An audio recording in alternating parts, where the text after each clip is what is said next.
Fala varão, fala varoa, tudo bem com vocês? Seja muito bem-vindo ao canal Você é Meu Alvo. Eu me chamo Igor e você está no canal que como conteúdo tem a Bíblia Sagrada. Então você que é inscrito no canal já deixa sua curtida. Você que ainda não é inscrito, quer saber mais um pouco a respeito da Bíblia, quer adquirir novos conhecimentos a respeito do hebraico, do latim e ao todo da Bíblia, se inscreve no canal aí para receber novas atualizações de vídeo. Eu estarei disponibilizando aqui no canal, né? Então, vamos para o que interessa. Hoje tem um tema aí que causa certa confusão na mente de muitos queridos irmãos, mas a Bíblia não é para complicar a sua cabeça, mas para descomplicar e trazer solução para você. Então, sem mais enrolação, vamos para o que de fato interessa.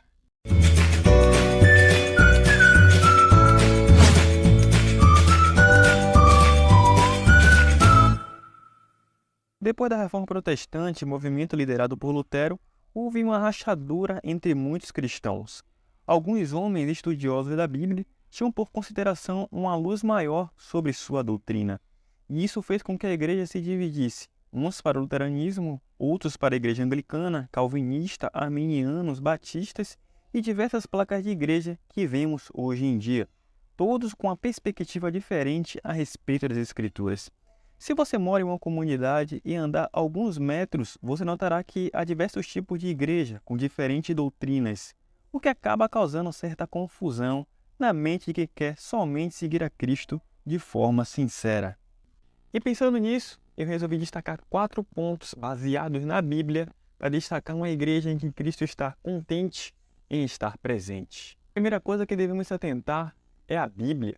Sim, na Reforma Protestante existia um título em latim bastante importante, que era a sola scriptura, ou somente a Escritura. Ou seja, a Bíblia Sagrada é a única regra de fé para todo cristão, única bússola em que o cristão deve se guiar. A Bíblia é um conjunto de 66 livros dividido em Antigo e Novo Testamento, todos eles inspirados por Deus. Em toda a igreja deve ter esse livro como fonte de inspiração. Tá, mas por que eu estou falando isso? Porque, por incrível que pareça, em muitos cultos a Bíblia está sendo negligenciada.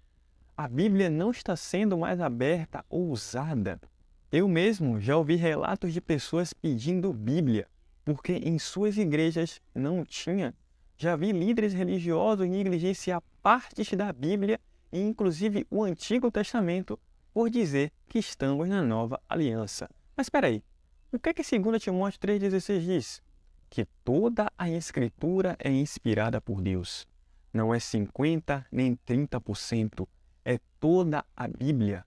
Porque toda a Bíblia reflete sobre o autor e feitor do universo. É importante que na igreja a Bíblia sempre seja pregada e aberta. A segunda coisa que também é importante é a salvação, que não é por obras, ou seja, pela caridade e o bem que eu faço.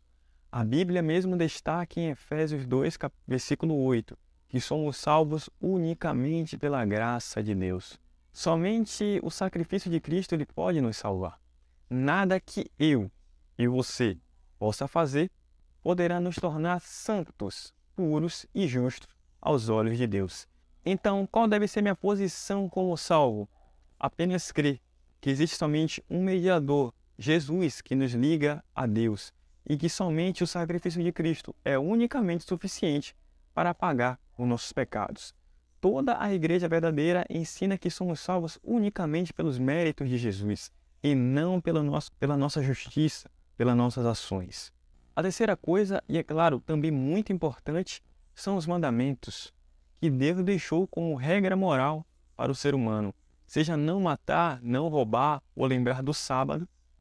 Não podemos esquecer do texto bíblico que nos diz que o mandamento ele é santo, justo e bom.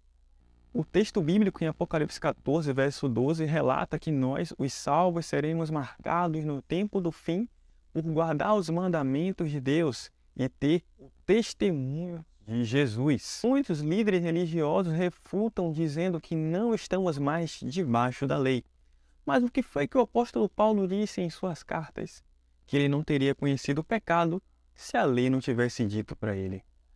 Os mandamentos e a lei de Deus é algo tão santo que até mesmo Satanás, em Apocalipse 12, verso 17, deseja guerrear e destruir aqueles que o guardam.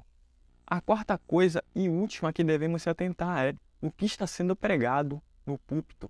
Sim, no tempo em que vivemos, muitas filosofias têm penetrado no Evangelho e novas teologias estão surgindo. E uma dessas teologias é a teologia da prosperidade. Sim, teologia a qual diz que Deus tem a obrigação de abençoar aqueles que são fiéis nos dízimos e ofertas. Em muitas dessas pregações coach ou da teologia da prosperidade, vemos que eles pregam que Deus vai dar uma chave de apartamento, veículo ou bens para você. E quando encaramos o Evangelho, não enxergamos mais o carregue a sua cruz. É claro que Deus tem o prazer de abençoar os seus filhos, mas não fazer deles materialistas.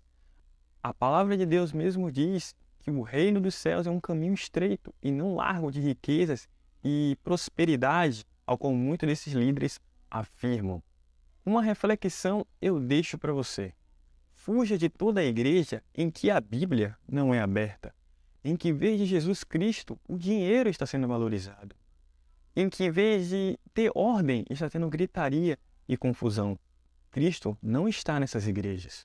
É claro que eu deveria enumerar várias coisas aqui em que a igreja verdadeira prega. São várias, mas eu resolvi destacar ao que mais está se alarmando as igrejas de hoje em dia, em que mais as igrejas estão negligenciando, que são os mandamentos de Deus, a salvação pela graça de Deus e a Bíblia Sagrada sendo negligenciada em muitos altares.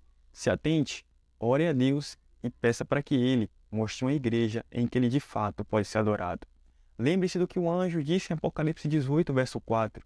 Sai dela, povo meu, para que não seja participante de suas pragas.